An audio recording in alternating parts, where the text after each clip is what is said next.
馬德鐘現年56歲，睇嚟 keep 得好好，高大有型又靚仔嘅佢，可說係圈中不老嘅男神。近年茹素後狀態更係 fit 嚟 keep fit， 佢不時會於社交網分享生活，又與26歲嘅仔仔馬助讓一起拍片。不過佢睇嚟比仔仔更有型靚仔，完全係搶晒個仔仔嘅鏡頭。網民仲攞佢父子兩個人嘅容貌嘅顏值作為比較，總係一面倒激讚馬德鐘睇嚟比馬助讓更後生更靚仔。馬德鐘日前喺社交網分享咗一段短片，公開放閃，片中佢身穿黑色嘅西裝同埋黑色嘅晚裝裙嘅老婆張繫蘭一起，兩人以情侶裝姿態現身，真係十分合襯。馬德鐘就話：對你鍾情不止第一面，你好愛人，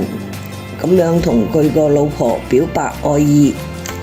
一眾嘅網民都大讚馬德鐘同佢嘅老婆係俊男美女嘅組合，而且佢兩人都貌似唔會老，不論樣貌身材都 keep 得好好。馬德鐘與老婆張藝蘭結婚至今已經30年啦，一直係十分之恩愛。然而兩人亦曾經歷過波浪，甚至不止一次陷入婚姻嘅危機，傳出婚變。2011年初，馬德鐘不想掘金拍劇，被拍到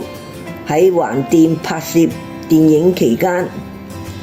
疑似與陳浩民非禮同劇嘅陳嘉嫻。當時事件除咗被報導之外，更有傳馬太對佢徹底失望，並要求離婚，仲取消咗對老公嘅微博嘅關注。後嚟馬德鐘就發文解釋事件，就係當晚嘅事件啦。澳門因為醉酒，確係有啲行為不當之處，本人亦後悔冇及時阻止。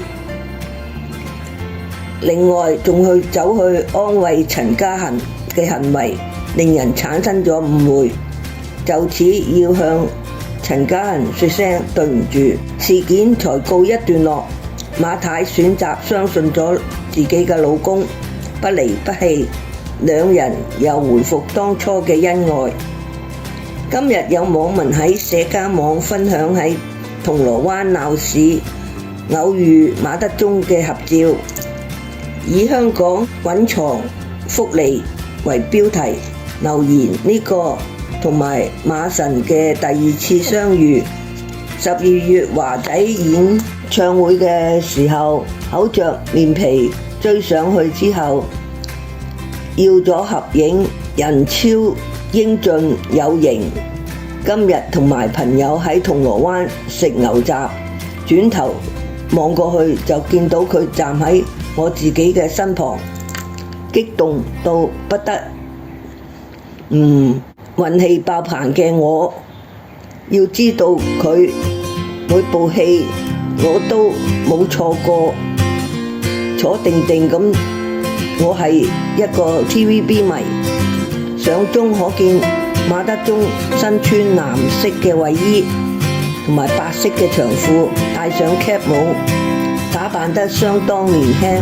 同埋 casual， 乜嘢都唔似佢真實嘅年紀。狀態 fit 爆嘅馬德鐘，原來身體健康一度響咗警號。佢去年曾經自爆體檢檢出自己有脂肪肝，幸好之後專注